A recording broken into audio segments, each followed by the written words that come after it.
मैंने आज प्रधानमंत्री जी को एक बहुत अहम मुद्दे पे चिट्ठी लिखी है।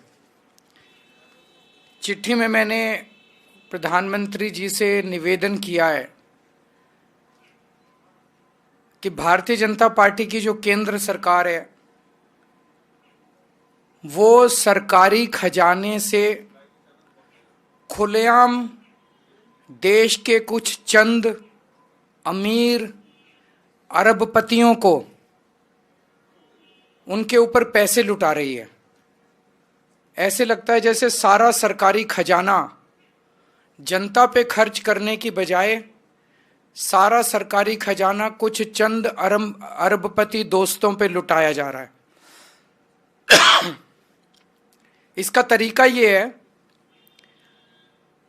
कि जिस भी अरबपति दोस्त पे मेहरबान होना होता है पहले उसको सरकार से कर्जा दे देते हैं और 3-4 साल के बाद उस कर्जे को माफ कर देते हैं।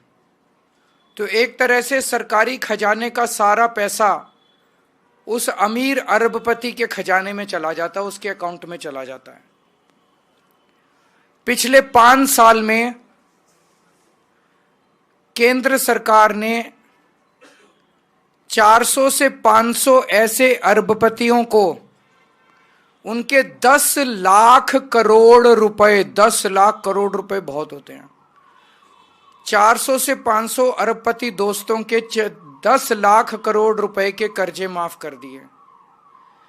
एक तरफ जहां देश का गरीब आदमी, मिडिल क्लास का आदमी दिन ब दिन की जिंदगी में महंगाई और बेरोजगारी से जूझ रहा है, दूसरी तरफ केंद्र का सारा सरकारी खजाना 400 से 500 अरबपतियों के लिए खोल दिया गया पूरी तरह से।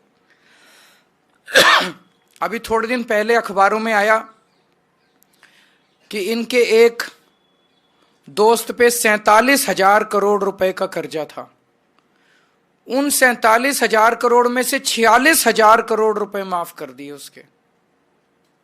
एक और के ऊपर 6,500 करोड़ का कर्जा था, उसमें से 5,000 करोड़ रुपए माफ कर दिए। ऐसे लग रहा है जैसे लुटाते जा रहे हैं। आप सोच सकते हो जैसे दिल्ली में मैंने महिलाओं की बस यात्रा फ्री करी, उस पे केवल और केवल 400 करोड़ रुपए खर्च हुए और उन्होंने एक ही आदमी के 46,000 करोड़ रुपए खर्च कर दिए। उससे 10 गुना एक आदमी को दे दिए और हमने दिल्ली की 1 करोड़ महिलाओं का बस का सफर फ्री करने पे बस 400 करोड़ रुपए खर्च किए।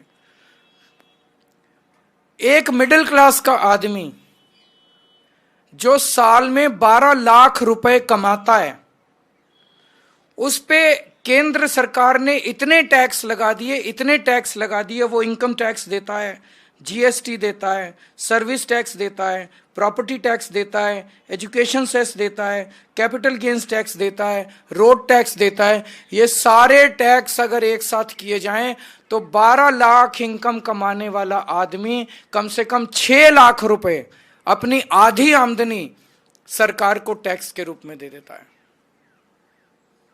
और बदले में उसे क्या मिलता है? कुछ नहीं मिलता।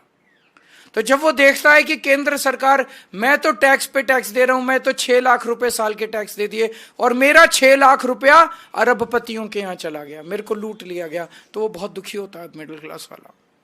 इसलिए मैंने प्रधानमंत्री जी से इस पत्र के जरिए 2 निवेदन किए हैं। एक तो चाहे कानून लाया जाए, चाहे ऐलान करे प्रधानमंत्री जी कि अब इस देश के अंदर किसी भी अमीर अरबपति के कर्जे माफ नहीं किए जाएंगे। ये निर्णय लिया जाए, ऐलान किया जाए, कानून बनाया जाए कि किसी भी अरबपति के कर्जे माफ नहीं किए जाएंगे। बहुत बड़ा स्कैंडल चल रहा है, देश को धोखा दिया जा रहा है, देश बहुत नाराज है, बहुत दुखी है पूरा देश कि सारा सरकारी खजाना उठा के अमीरों को दे दिया जा रहा है। मैंने हिसाब लगाया है कि अगर ये सरकारी खजाने का पैसा अरबपति दोस्तों को देना, अगर कर्जे माफ करने हैं तुमको, मिडिल क्लास के कर्जे माफ करो ना।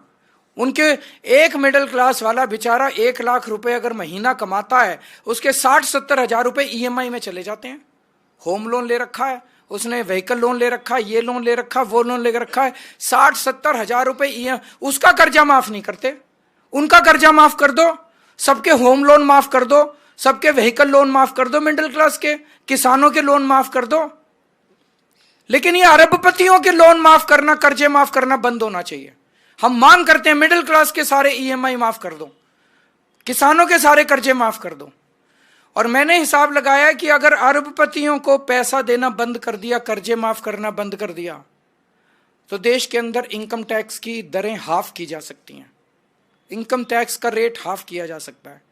इनकम टैक्स की जो टैक्सेबल लिमिट है इनकम टैक्स की, ये डबल की जा सकती है। जीएसटी, सारी चीजों के ऊपर जीएसटी आधा किया जा सकता है। जितने खाने पीने की चीजें, एसेंशियल कमोडिटीज हैं, उनके ऊपर जीएसटी माफ किया जा सकता है।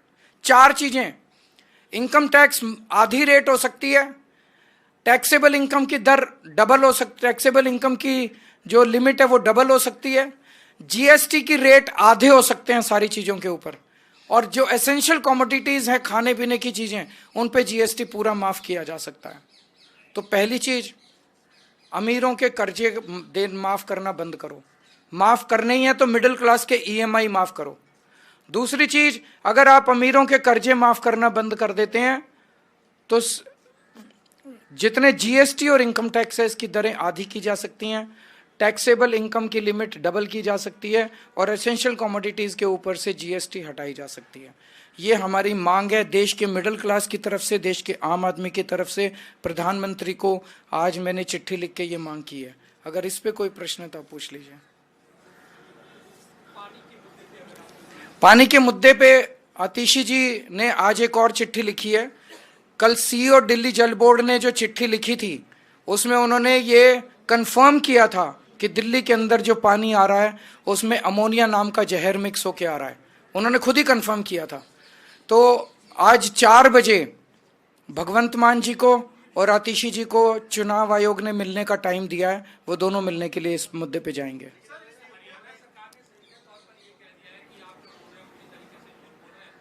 ये तो सीईओ जल बोर्ड ने कल लिख के चिट्ठी में लिखा ही है कि अमोनिया ज्यादा आ रहा है। सैनी साहब, वो राजनीति ना करें, पानी के ऊपर राजनीति मत करो, पाप चढ़ेगा तुमको, लोगों की बद्दुआएं लगेंगी। गंदा पानी, जहर वाला पानी अगर जनता को पिलाओगे, मेरे को डरा रहे हैं केस कर देंगे, कर दो केस। केस करने में कोई कसर छोड़ रखी है तुम लोगों ने? जेल भेज दिया, फांसी पे चढ़ाओगे मेरे को? कर दो केस। तुम जनता को मारोगे क्या? दिल्ली की जनता को तुम जहर का पानी मिलाओगे और केजरीवाल आवाज उठाएगा तो डराओगे कि केस कर देंगे? कर दो केस। लेकिन दिल्ली की जनता को मरने नहीं दूंगा मैं, जहर का पानी नहीं पिलाऊंगा मैं दिल्ली की जनता को। ये भारतीय जनता पार्टी अपनी गंदी राजनीति से बाज आए। हमें केस से डराने की कोशिश मत करो सैनी साहब। अपनी पार्टी को समझाओ कि ये गंदी, साफ पानी छोड़ो, पानी पिलाने का पुण्य होता है। बहुत बहुत शुक्रिया।